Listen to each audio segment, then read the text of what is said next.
What's up, guys? Day 26 of the video blog. I kind of messed up last night. Got really tired while I was playing, and I was almost falling asleep during my last 30 hyper. I literally was like, wake up, click on the bubble. I actually ended up winning it though. What I thought was my last game. Went to bed and woke up to text messages from one of my buddies saying, "Yo, you're sitting out of a couple $100 hypers," and I pulled up my tournament history, and apparently I forgot to unreg some games before I went to bed. So apparently the hours and the difficulty and the multi-tabling and all the frying in my brain is starting to catch up with me a little bit. But that's life, you know. It could have been a lot worse. I think it was 2 games, so it's $200. It could have been a lot worse. So it is what it is. Anyway, woke up today ready to get after it. I wanted to talk a little bit about setting up your environment. Your environment is kind of threefold, if that's a word. Your physical environment, your mental environment, and then the goal in mind of how you set up your environment. And all those things are really interrelated. Your physical environment definitely affects your mental environment, I believe strongly. So if from my experience, my desk used to be out in the living room, and it was on the kitchen table kind of, and I had a chair that wasn't really the right height for the table. It was a nice chair, but just the entire setup didn't feel quite right. It wasn't something I was super happy to sit down at. I mean, it could have been because I was having a pretty rough stretch of variance in the beginning of the year or whatever, but just there was a lot going on. Our living room's big and open. There's our kitchen. We have people over a lot. People are talking. I mean, it's the living area. Life happens in there. And I'm kind of particular, and I find it quite distracting. Certain music may not be what I need to listen to at the moment. I might want something chill, and something too much going on is a bit distracting for me. Or vice versa, I might be feeling tired and I need something to pump me up, and everyone else is, being very quiet.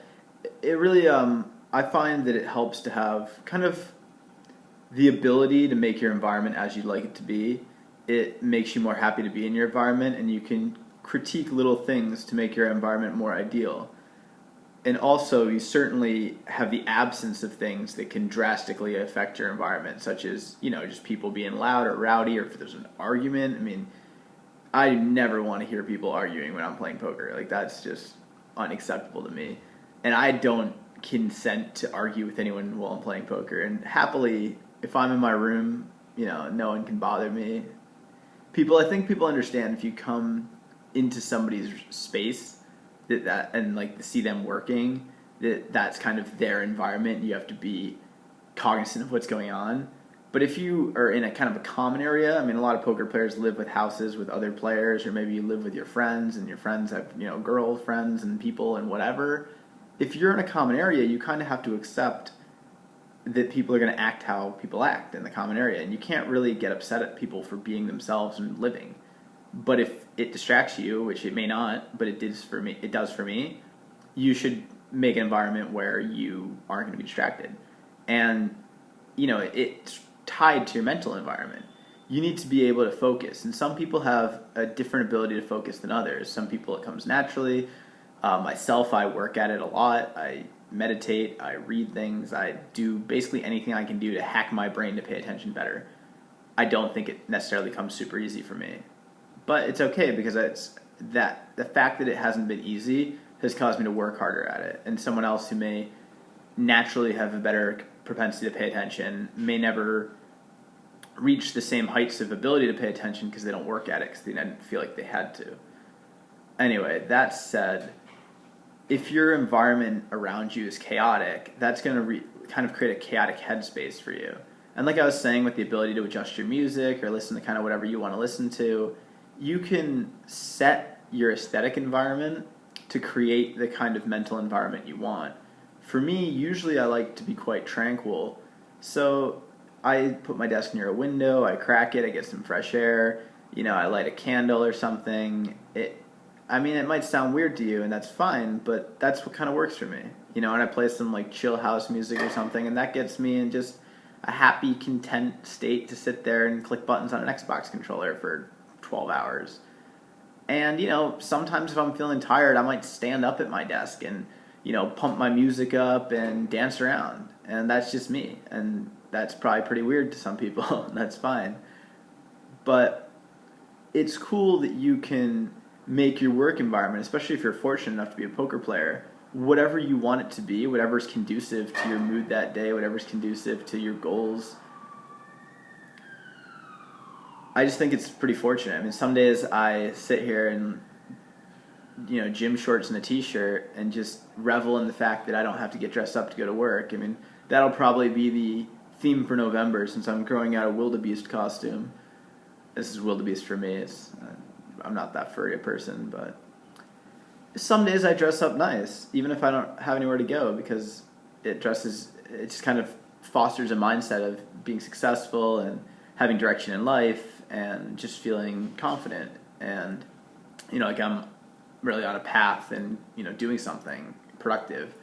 It's really however I want to feel, I try to create that environment. And when I was first getting into poker, a friend of mine from New York who is also like a former Magic player told me anytime you invest in yourself as a poker player or invest in your ability to play poker, it's a good investment if you're going to try to be a professional poker player. And I think that was really good advice. I've definitely lived it a lot. I mean, you can get carried away with it, and I definitely have sometimes, but you can really you shouldn't be finding rationalizations for things, but you can justify a lot of things because they will help your career if you're a poker player. A monitor, a comfy chair. I mean, this chair was not cheap. You guys can't see it, but it reclines. It has a footrest. It's awesome. I was really happy to sit in this chair versus many chairs I've sat in. I've had an Aeron before. Those are awesome chairs. Having a good setup is important, and I think most people know that. But it goes beyond your chair. It goes beyond your monitor. If you play poker for a living, you should have a computer monitor that has the resolution and the size that you need. I have a really good mouse. I have a really good keyboard. I'm going to buy a new computer when I win this bet, and I'm stoked about it. It's important to have the things that you need. And, whether it's something for your health, I spend more money than most people probably do on food and health supplements because it's important. If I don't feel well, I'm not going to play well. So that kind of comes back to me. And since everything in life affects my mind and my mind affects my earnings, I can kind of justify just about anything. And not that I should be imagining justifications, but I can just continually better myself and know that it's going to come back to me because the more I better myself physically and mentally, the better I'm going to do in poker. And that's awesome because that's what I want to do anyway. I want to be healthy. I want to feel smart. I want to just actualize my life and become more in line with what I can picture for myself. How successful, how happy, how functional, and how much I can picture myself just living out the things that I can envision for myself. And most of those are really positive things. So if a gym membership or the healthy option, your food, whatever, if it's more expensive, I mean, if you use your mind every day, it's worth it. Even if you don't, who knows what you might accomplish if you take care of yourself a little bit better. So I really just encourage people to invest in yourself. Whether you're a poker player or not, it comes back to you. And it's part of creating an environment physically and mentally that sets you up to accomplish your goals.